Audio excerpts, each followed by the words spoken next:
नमस्कार दोस्तों, स्वागत है आपका study for civil services channel पर। और मैं हूं विजय यादव। लेकर आया हूं आपके लिए मिशन राजस्थान जीके। उसका टॉपिक राजस्थान के संत एवं लोक देवता। इसका भाग 2।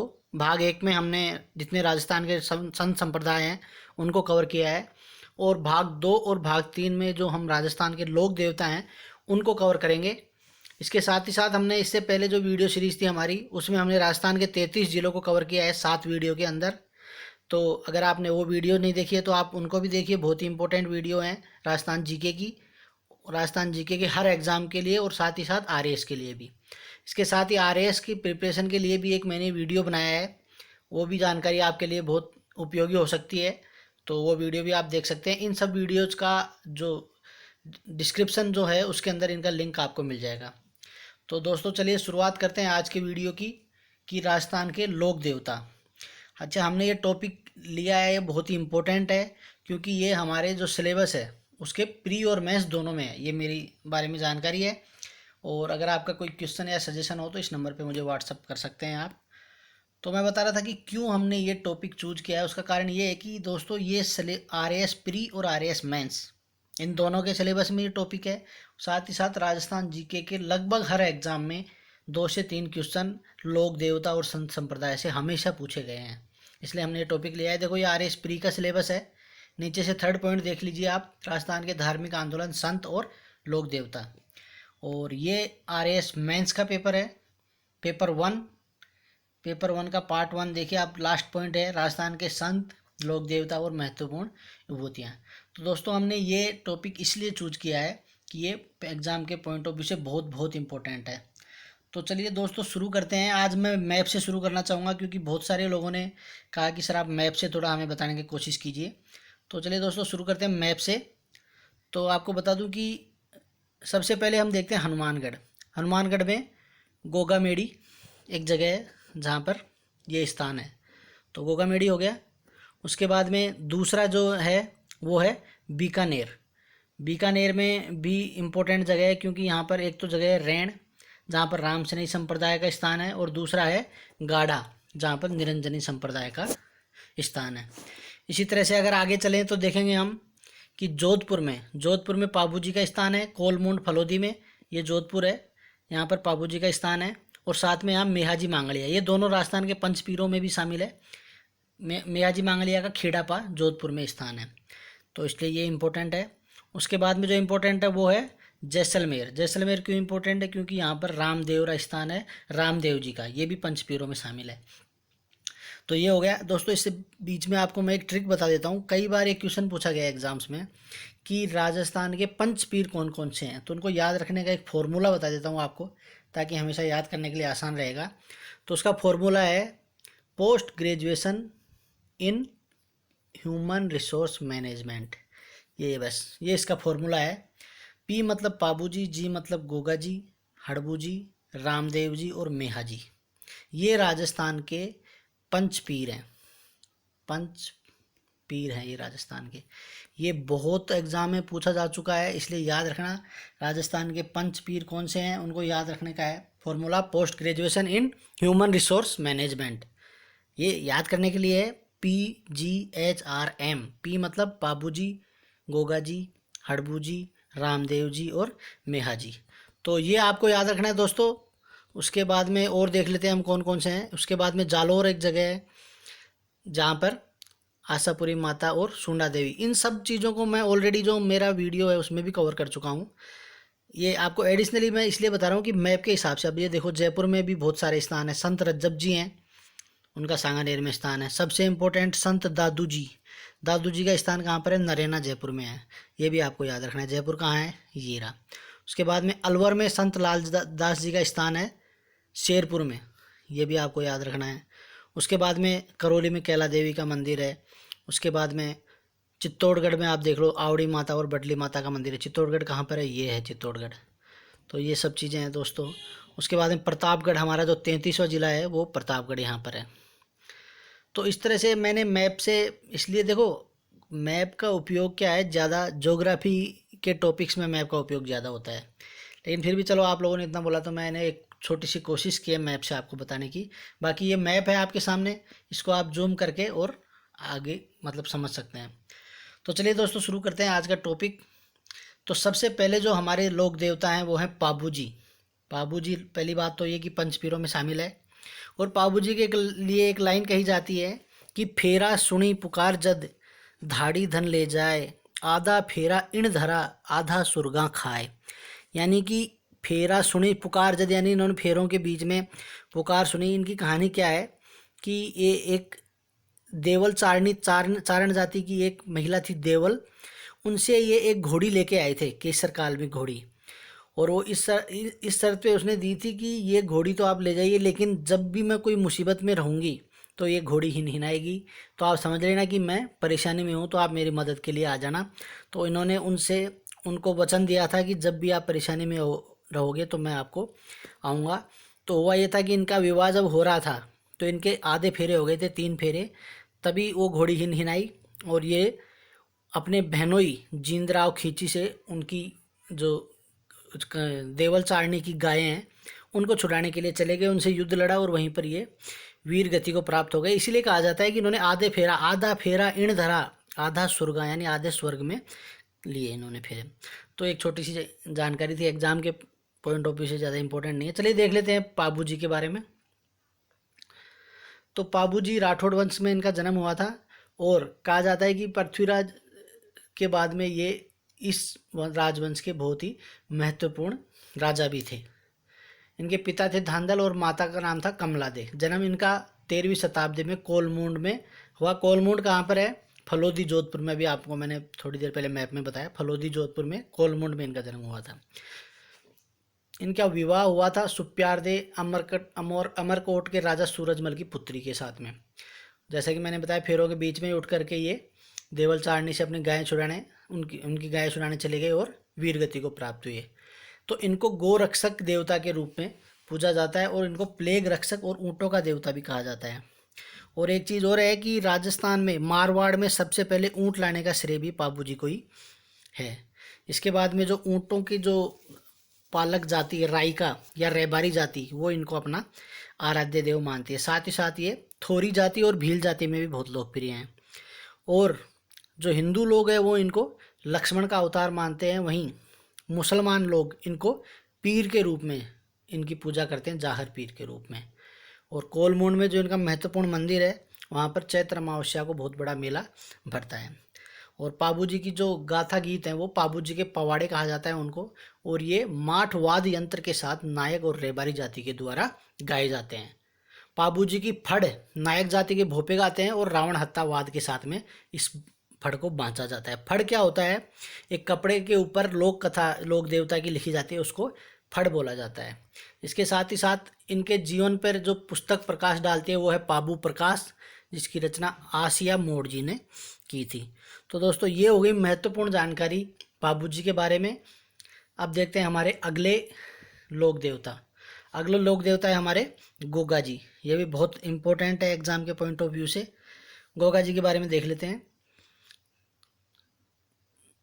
गोगा जी का जन्म चौहान वंश में हुआ 11वीं शताब्दी में। कहाँ हुआ था इनका जन्म? ददरेवा में। कहाँ है ददरेवा? चूरू में। चूरू में या ददरेवा में इनका जन्म हुआ, जिसको शीर्ष मेढ़ी कहा जाता है। शीर्ष मेढ़ी याद रखना, शीर्ष मेढ़ी। गोगा जी का जन्म कहाँ हुआ? शीर्ष मेढ़ी में। कहाँ पर है? ददरेवा चूरू में। पिता जेवर सिंह और माता बाछल। देखो मैं बार बार इसलिए रिपीट कर रहा हूँ कि जो इंपॉर्टेंट चीज़ें होती हैं उनको मैं 4-5 बार बोलता हूँ ताकि आपके दिमाग में अच्छे से बैठ जाएँ। तो दोस्तों कहाँ जन्म हुआ गोगा जी का? ददरेवा चूरू में। उसको क्या कहते हैं? शीर्ष मेढ़ी। अच्छा, ये भी गोरक्षा और मुस्लिम आक्रांताओं से, मुस्लिम आक्रांता कौन था उस समय? महमूद गजनवी। उनसे लड़ते हुए उन्होंने अपने प्राण न्यौछावर किए थे। और इनको क्या क्या कहा जाता है? एक तो इनको जाहर पीर कहा जाता है और इनको सांपों का देवता भी कहा जाता है। और पाबू जी को गोरक्षक और ऊँटों का रक्षक कहा जाता था, प्लेग रक्षक भी कहा जाता था। तो ये सब याद रखिए दोस्तों। उसके बाद में राजस्थान में जो किसान लोग जब खेती करते हैं, जब हल जोतते हैं अपने, तो उससे पहले वो राखी बांधते हैं। गोगा जी की राखड़ी बोलते हैं उसको।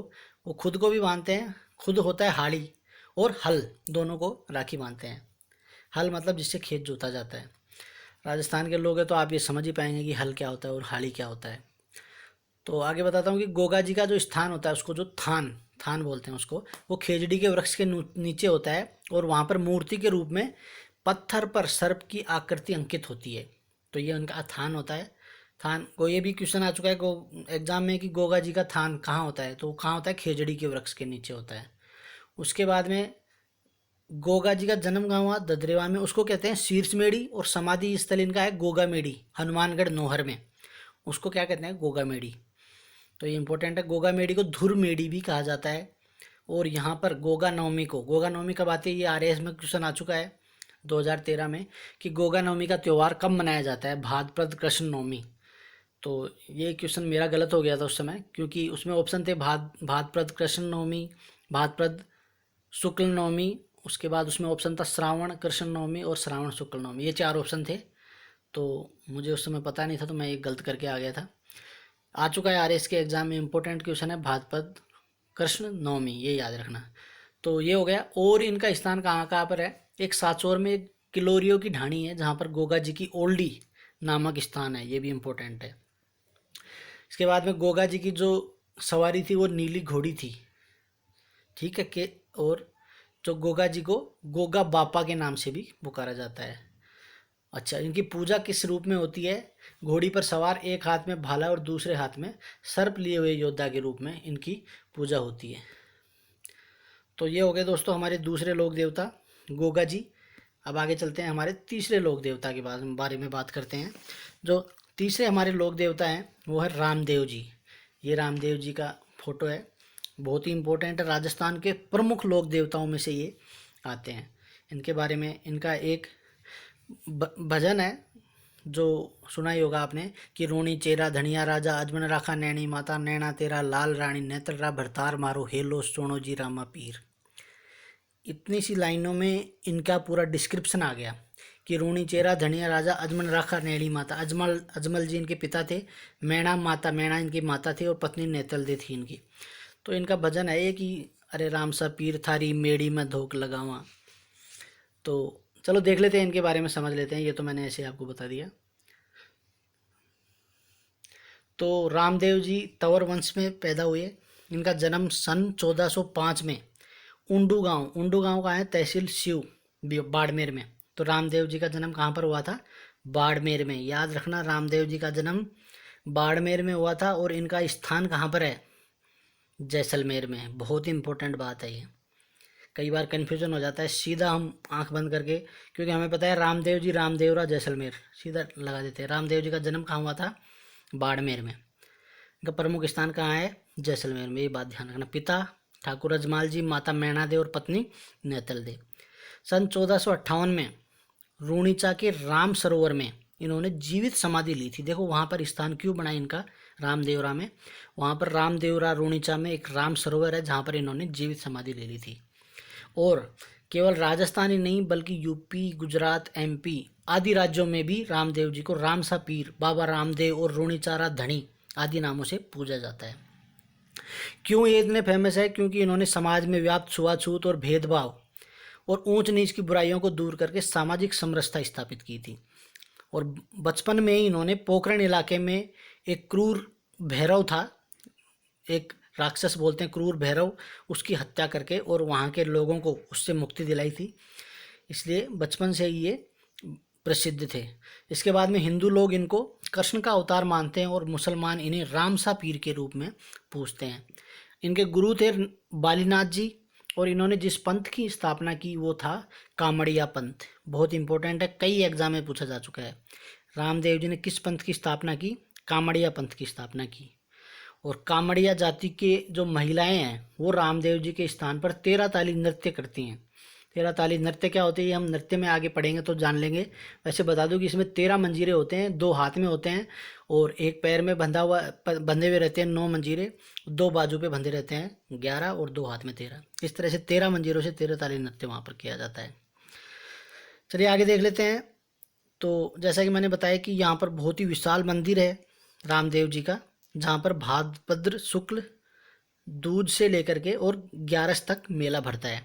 और मेले की प्रमुख विशेषता यही है कि यहाँ का सांप्रदायिक सद्भाव, यानी यहाँ पर हिंदू, मुस्लिम और अन्य सभी धर्म, जाति और के लोग यहाँ पर आते हैं, आदिवासी लोग भी यहाँ पर आते हैं। और जो मेले का प्रमुख आकर्षण है वो है कामड़ जाति की महिलाओं द्वारा किया जाने वाला 13 ताली नृत्य।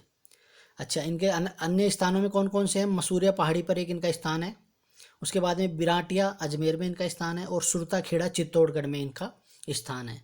क्वेश्चन कैसे आएगा एग्जाम में? निम्न में से कौन सा स्थान रामदेव जी का नहीं है?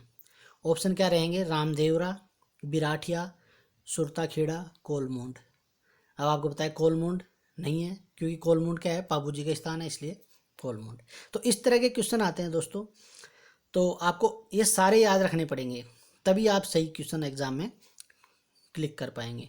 अच्छा, इनके प्रतीक के रूप में इनके पैरों की पूजा होती है। एक खुले चबूतरे पर एक आड़े, आड़े आप सभी समझते होंगे क्या होता है, राजस्थान के लोग हैं तो जो, तो उसमें आड़िया बना करके उसके अंदर उनके संगमरमर या पीला पत्थर जो जैसलमेर साइड में पाया जाता है, उसके चरण चिन्ह जिनको पगले बोलते हैं, उनकी पूजा की जाती है रामदेव जी की। और इनके जो मेघवाल भक्तजन हैं उनको रीखिया कहते हैं, रीखिया। अच्छा, रामदेव जी का घोड़ा। अच्छा, एक चीज़ आप हमेशा ध्यान रखना कि इनके घोड़े बहुत इंपॉर्टेंट है। किसी का लीला घोड़ा है, किसी का नीला घोड़ा है, किसी का केसरी कालमी घोड़ा है, तो ये भी आपको याद रखना है। तो रामदेव जी का घोड़ा था लीला, और इनके जो भक्त हैं उनको कपड़े का बना घोड़ा चढ़ाते हैं। आप कभी रामदेवरा जाएं तो आप देखेंगे कि वहाँ की दुकानों में आपको तरह तरह के कलात्मक घोड़े कपड़े के बने हुए मिलेंगे। वो क्या है, लोग चढ़ाते हैं वहाँ पर।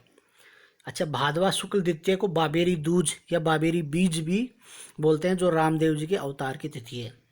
बीज और दूज एक ही है, क्योंकि ये गुजरात से भी प्रभावित क्षेत्र है, तो गुजरात में दो को बे बोलते हैं, बी, तो दूज की जगह बीज हो गया। आगे बताते हैं कि रामदेव जी के मंदिरों को देवरा कहते हैं, और इनको जो ध्वजा चढ़ाई जाती है वो 5 रंग की ध्वजा होती है, जिसको नेजा कहा जाता है। नेजा इंपॉर्टेंट है। मंदिरों को देवरा और ध्वजा को नेजा कहा जाता है। रामदेव जी ही एकमात्र ऐसे लोक देवता थे जो कवि भी थे, और इनके द्वारा रचित 24 वाणियाँ प्रसिद्ध है। देखो, वाणियाँ बहुत इंपॉर्टेंट है, याद रख लेना एग्जाम में। 24 है, जैसे 24 घंटे होते हैं वैसे इनकी 24 वाणियाँ याद रखने के लिए। 24 वाणियाँ रामदेव जी की बहुत प्रसिद्ध है, याद रखना। तो ये हो गया। इसके बाद में रामदेव जी का जो द्वितीय से लेकर के एकादशी को मेला भरता है, तो द्वितीय और एकादशी के दिन इनका जागरण भी किया जाता है, जिसको जम्मा कहा जाता है। तो ये हो गया बात। एक लास्ट बात और है कि डालीबाई इनकी बहुत ही परम भक्ति रामदेव जी की, जिन्होंने रामदेव जी की जीवित समाधि से एक दिन पहले ही जीवित समाधि ले ली थी, और उन्हीं के नाम पर रामदेवरा में डालीबाई का मंदिर भी बना हुआ है।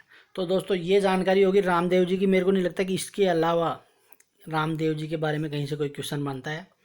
तो आप एक बार दोबारा से इस वीडियो को देख लीजिएगा। जो इम्पोर्टेंट पॉइंट है वो मैंने अपने नोट्स में रेड कलर से लिख दिए हैं। तो चलिए दोस्तों, आगे बढ़ते हैं। हमारे अगले राम देवता रामदेव जी हो गए। ये हैं हमारे तेजा जी, वीर तेजा जी महाराज। ये हमारे चौथे लोक देवता हैं आज के। चलिए इनके बारे में बात कर लेते हैं। तो तेजा जी नागवंशीय जाट थे, जिनका जन्म खड़नाल नागौर में हुआ था। देखो, जन्म हमेशा याद रखना इनका, घोड़ी हमेशा याद रखना सभी लोक देवताओं की, और ये किस चीज़ के लिए, सांपों के देवता हैं कि ऊँटों के देवता हैं कि गायों के रक्षक है, ये भी इम्पोर्टेंट चीज़ें होती हैं। तो इनका जन्म कहाँ हुआ था? खड़नाल नागौर में।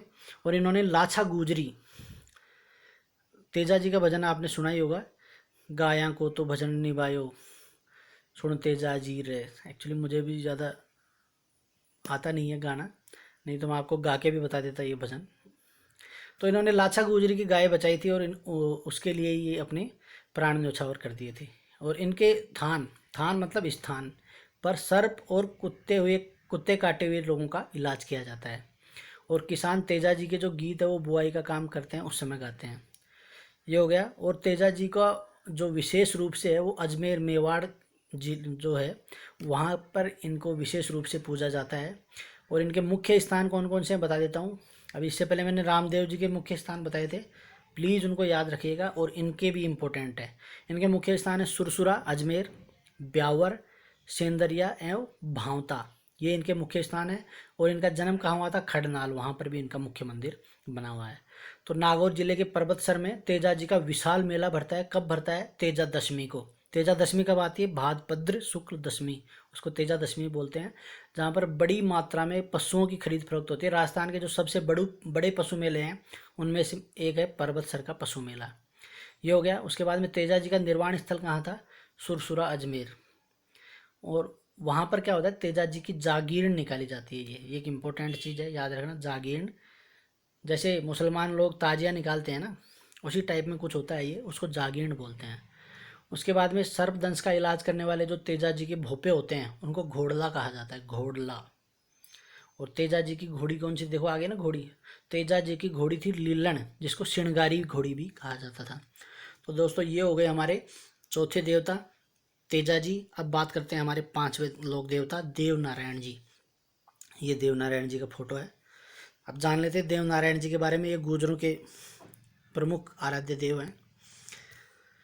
तो देव नारायण जी का जन्म बगड़ावत परिवार में हुआ। गुर्जर जाति का एक गोत्र होता है बगड़ावत गोत्र, उसमें जिनका जन्म हुआ था संवत 1300 में। जन्म के समय इनका नाम था उदय सिंह। पिता थे इनके सवाई भोज और माता का नाम था सेठू। इनकी पत्नी का नाम था पीपल दे, जो कि धार नरेश जयसिंह की पुत्री थी। और देव नारायण जी का प्रिय घोड़ा कौन सा था, लीलागर। देखो दोस्तों घोड़ा आएगा ही आएगा एग्जाम में, याद रखना। देव नारायण जी का घोड़ा कौन सा था, लीलागर। और तेजा जी का घोड़ा कौन सा था, उनका घोड़ा नहीं था, घोड़ी थी, कौन सी, लीलन। तो ये भी याद रखना घोड़ा है कि घोड़ी है, ठीक है। तो अच्छा, इन्होंने क्या किया था, अपने पिता की हत्या का बदला लिया था। और इन्होंने अपनी जो देह है वो ब्यावर में एक जगह है देवमाली, वहाँ पर इन्होंने अपनी देह त्यागी थी। और देव नारायण जी का जो मूल स्थान है वो है आसीन से 14 किलोमीटर दूर एक गांव है गोठा दड़ावत, वहाँ पर इनका मूल स्थान है। और इनके अन्य स्थान है देवमाली ब्यावर में। क्यों देवमाली ब्यावर में इनका स्थान है, क्योंकि वहाँ पर इन्होंने अपनी देह त्यागी थी। उसके बाद देवधाम जोधपुरिया, ये कहाँ पर है, टोंक तहसील में निवाई, टोंक जिले में निवाई तहसील है, वहाँ पर है। और एक इनका स्थान है देव की डूंगरी चित्तौड़गढ़ में। तो ये हो गया दोस्तों। और देव नारायण जी, इनके जो देवरे होते हैं, मंदिर होते हैं, उनमें प्रतिमा के स्थान पर ईंटों की पूजा होती है। और गुर्जर जाति के लोग इन्हें विष्णु का अवतार भी मानते हैं। और देव नारायण जी की फड़ गुर्जर भोपों के द्वारा रावण हत्यावाद के साथ में बाँची जाती है, ये भी बहुत इंपॉर्टेंट है।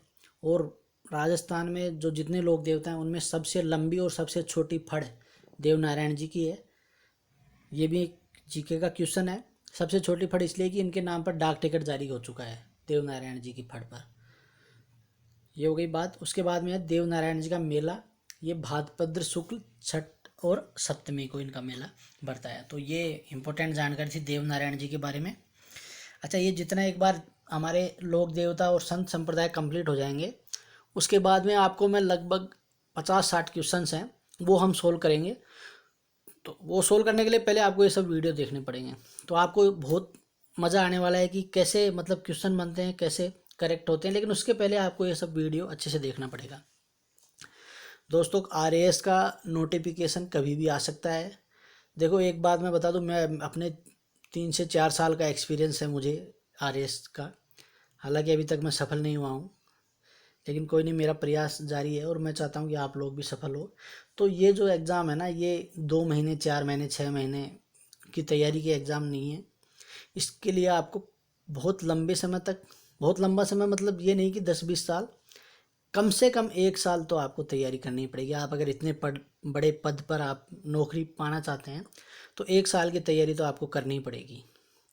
तो इसके लिए मैं इसीलिए कह रहा हूँ कि आप अभी से लग जाइए। देखो अगर आप अभी से लग जाते हैं तो 100% श्योर है कि आपका प्री तो निकल ही जाएगा। और मेंस में भी हो सकता है आपकी किस्मत अच्छी हो, आपके पास लिखने की कला अच्छी हो, आपके पास शब्दकोश अच्छा हो, तो हो सकता है आप पहले प्रयास में सफल हो जाएं। लेकिन इसके लिए कड़ी और लंबी मेहनत चाहिए आरएएस की परीक्षा के लिए। तो चलिए दोस्तों आगे बढ़ते हैं, हमारे अगले लोक देवता को देख लेते हैं। अगले लोक देवता हैं हमारे हड़बू जी। ये हड़बू जी का चित्र है। तो हड़बू जी का जन्म हुआ था सांखला वंश में, और इनका जन्म कहाँ हुआ था, भुंडोल नागौर में। देखो नागौर में, अब आप मेरे को कमेंट में लिख के बताना, इससे पता चल जाएगा कि आप कितने ध्यान से वीडियो देख रहे हैं, कि नागौर में हड़बू जी के अलावा किस लोक देवता का जन्म हुआ है। आपको ये कमेंट सेक्शन में लिख के बताना है। वीडियो को बिना पीछे किए हुए, ये ध्यान रखना, ये ईमानदारी इतनी रखना कि वीडियो को वापस बैक मत करना। अब आप बताना कि हड़बू जी के अलावा किस लोक देवता का जन्म नागौर में हुआ है और किस जगह हुआ है नागौर में। चलिए दोस्तों बता देते हैं उनके बारे में। इनके पिता थे मेहाजी सांखला, जो मारवाड़ के राव जोधा के समकालीन थे। और हड़बू जी जो लोक देवता कौन थे, रामदेव जी, उनके मौसेरे भाई भी थे। और उन्हीं के प्रेरणा से हड़बू जी ने बालीनाथ जी से दीक्षा ली थी। तो ये भी इम्पोर्टेंट बात है कि रामदेव जी के मौसी के लड़के थे हड़बू जी। ठीक है। तो मूसी खुद लोक देवता बन गए, तो हड़बू जी भी मूसी के भाई को, मूसी के बेटे को भी इन्होंने दीक्षा दिलवा दी। किससे? बालीनाथ जी जो उनके गुरु थे। और बेंगटी एक जगह है फलोदी में जहाँ पर हड़बू जी का मुख्य स्थान है, और जहाँ पर पुजारी जो होता है वो सांखला राजपूत पुजारी होता है वहाँ का। उसके बाद में हड़बू जी की गाड़ी बहुत प्रसिद्ध है, हड़बू जी का गाड़ा उसको बोलते हैं। और हम इनके पूजा स्थल पर उनके उस गाड़े की पूजा होती है। और क्यों होती है? क्योंकि उस गाड़े से हड़बू जी जो पंगु गाय होती थी, अपंग गाय होती थी, उनके लिए दूर दूर से घास भर करके लेके आते थे। तो दोस्तों ये हो गए हड़बू जी। अब देख लेते हैं हमारे अगले लोक देवता, वो हैं मेहाजी। ये भी पंचपीरों में आते हैं। पंचपीरों का फॉर्मूला भी आप भूलना मत, याद रखना, PG/HRM, PGHRM। पाबू जी, गोगा जी, हड़बू जी, रामदेव जी और मेहा जी। तो ये लास्ट कौन है? मेहा जी। मेहा जी मांगलिया, ये मांगलियों के इष्ट देव हैं। और इनका जो जीवन है वो धर्म की रक्षा और मर्यादाओं के पालन करने में ही बीता। और इनकी मृत्यु कैसे हुई? ये जैसलमेर के राव राणंग देव से युद्ध करते हुए वीर गति को प्राप्त हुए थे। और इनका जो प्रमुख मंदिर है वो है बापणी में। और कृष्ण जन्माष्टमी को ही इनकी अष्टमी भी मनाई जाती है। और लोक मान्यता है कि इनकी पूजा करने वाले जो भोपे होते हैं उनकी वंशवृद्धि नहीं होती, और वो गोद लेकर के ही वंश को आगे बढ़ाते हैं।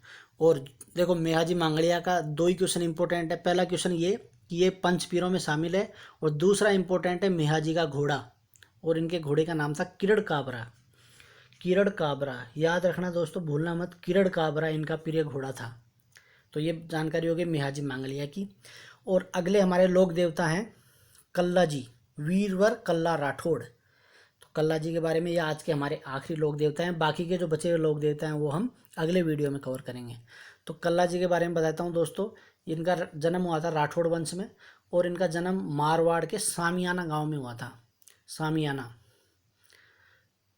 सामियाना के ऊपर एक मुझे 2 पंक्तियाँ याद आ गई, बीच बीच में क्या थोड़ा मनोरंजन भी हो जाए तो ठीक रहेगा। कि सामियाना और सामियाना का एक दूसरा समानार्थी शब्द है चिलमन। तो बात ऐसी है कि कभी चिलमन से वो झांकें, कभी चिलमन से ये झांकें, कभी चिलमन से ये झांकें, कभी चिलमन से वो झांकें, आग लगा दो इस चिलमन को, ना ये झांके ना वो झांके। तो ये एक छोटी सी पंक्ति थी। चलिए दोस्तों पढ़ते हैं कल्ला जी के बारे में। इन चीज़ों पे आप ध्यान मत दीजिए, खाली जो मैं कल्ला जी के बारे में बता रहा हूँ उस पर ध्यान दीजिए। पिता थे इनके राव अचल जी, और गुरु थे इनके प्रसिद्ध योगी भैरवनाथ जी। और आपको पता हो तो भैरवनाथ जी के पास बहुत सारी सिद्धियाँ थी, और इन्होंने कल्ला जी राठौड़ को भी उनमें से कुछ सिद्धियाँ प्रदान की थी। चित्तौड़ का जब तीसरा साका हुआ था तो ये अकबर के विरुद्ध लड़ते हुए वीर गति को प्राप्त हुए थे, तथा युद्ध भूमि में जो इन्होंने अपनी वीरता का जो प्रदर्शन किया था, इसी कारण से इनको 4 हाथ वाले देवता के रूप में भी पूजा जाता है। चित्तौड़गढ़ दुर्ग में भैरव पोल के पास में इनकी छतरी बनी हुई है वीर कल्ला जी राठौड़ की। और इनका जो प्रमुख पीठ है वो है रनेला में। और भूत पिशाच, पशु रोग और पागल व्यक्ति, सर्पदंश के रोगी इनके पास इलाज के लिए आते हैं। तो दोस्तों ये बात हो गई हमारे कल्ला जी की। तो उम्मीद करता हूँ कि आपको ये वीडियो पसंद आया होगा। अगर पसंद आया तो प्लीज़ लाइक कीजिए, शेयर कीजिए, कमेंट कीजिए। कमेंट ज़रूर करना जो मैंने क्वेश्चन पूछा था उसका। मैं देखो, मुझे तभी पता चलेगा कि आप मुझसे जुड़े हुए हैं, या मुझे लगेगा कि यार मैं तो ऐसे ही दुखी हो रहा हूँ, कोई मेरा वीडियो सिंसियरली देख नहीं रहा है। तो मैंने क्वेश्चन पूछा था कि तेजा जी के अलावा कौन से लोक देवता है जिनका जन्म नागौर में हुआ है। इसका लिख करके आप आंसर बताइएगा। और हमारे channel study for civil services को सब्सक्राइब करना ना भूलें। और बहुत ही जल्द मैं इसका पार्ट 2 भी लेकर आऊँगा। उसके बाद में हम सिलेबस के हिसाब से आगे बढ़ेंगे। आप बिल्कुल टेंशन फ्री रहिए, मैं पूरा सिलेबस आपको कंप्लीट करवाऊँगा राजस्थान जीके का। चलिए दोस्तों, धन्यवाद, जय हिंद।